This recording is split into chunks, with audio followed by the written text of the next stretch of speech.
All right. Direct variation. Direct variation is pretty easy because it goes like this. Direct variation is a function of form. So if we look at direct variation, we're gonna say y equals kx. Y equals kx. We've got two variables, okay, and we got a constant. This k here is a constant. I shouldn't say it's what it really is a coefficient, not a constant. Let's scratch that. It's not a constant. It's a coefficient. Yeah, because a constant wouldn't have a variable on it. Coefficient.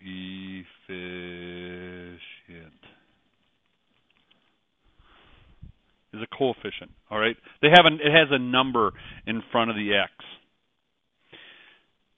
Or if we were to bring this x over, we could say k equals y over x. All right. But this is the only way that we can do a direct variation is by one of these two. All right.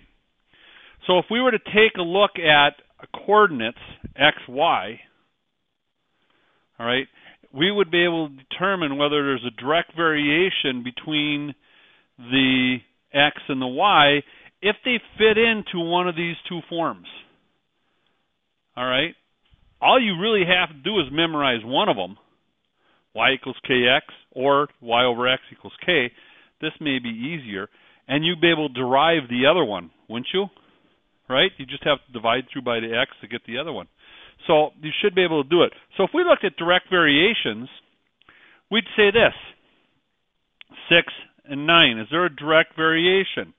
Well, let me make this smaller once so we can work off this board.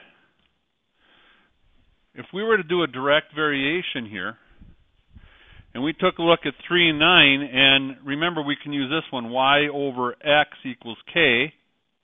And if we did that, we would use our x value on the bottom, our y value on top, 6, k. What would k end up equaling?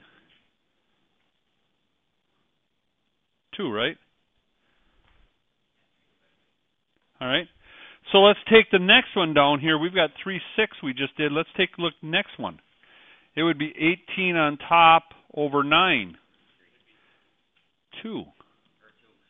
2. I heard that. 24 and 12.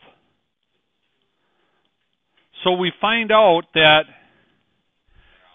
they're all equal. So in this case here, there is a direct variation between everything that's in that matrix, actually, is what it is. But everything that's within this right here is a direct variation. All right? If we took a look at this next one, right here, number 2, is there a direct variation between 4, 1, 6, 2, and 8, 3? There isn't, is it? So there's no direct variation in there. That's how we want to be able to determine the direct variation. I'm going to leave number 3 for you guys. All right? All right? Yeah, there is. Yes, they're all negative too. Okay. Now, the other way, remember we had it like this: y equals kx. All right? If we have some constant out on the end of this, it no longer becomes a direct variation. All right? So just remember that. If there's a constant on the end of it, it no longer becomes a direct variation. So if I was to give you, like in this example here, 2y equals 5x minus 3, and we divided through by 2, we'd end up with y equals 5 halves x minus 3 halves, right?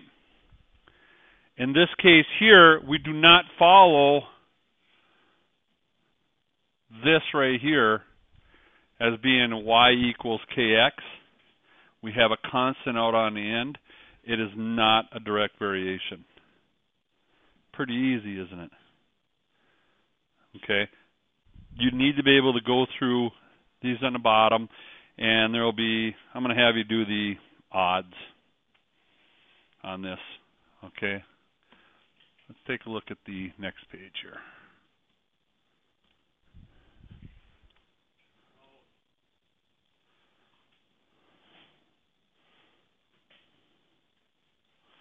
Direct variation, down here, 22-2.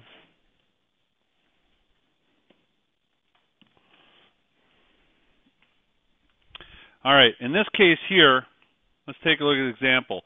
If y equals 5 when x equals 2, find y when x equals 7.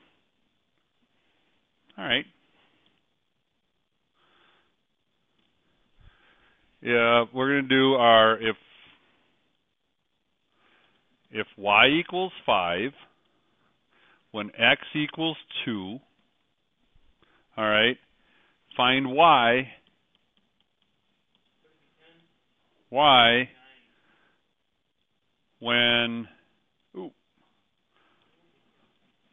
x equals 7. Here's what we do. We had this equation here, right? K equals y over x. All right. Let's put this in. What's our y? 5 over 2, right? What are we setting up? A proportion. Remember proportions? We set up a proportion. We're going to say this is going to be y when x equals 7. Yeah. And what do we come up with? So we come up with, we'll put 2y here, equals 35, which is 35 halves equals y. If you just come up with 35 halves, it's fine. You don't, 17 1/2 is what they give here. Yeah, 35 halves is good enough. You don't have to worry about it. So that is what you're doing in here. All right? The bottom one, does everybody understand what we're doing there? I didn't jump past anybody? Okay, good. All righty. Let's take a look at this bottom one. Has a problem because that's an even. Let's take a look at this. The height of an object varies directly with the length of its shadow.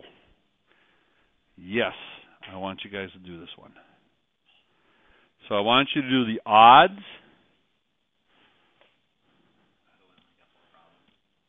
Well, on the other page too. Odds and 16. All right? Odds and 16. Yep. 2.1 and 2.2.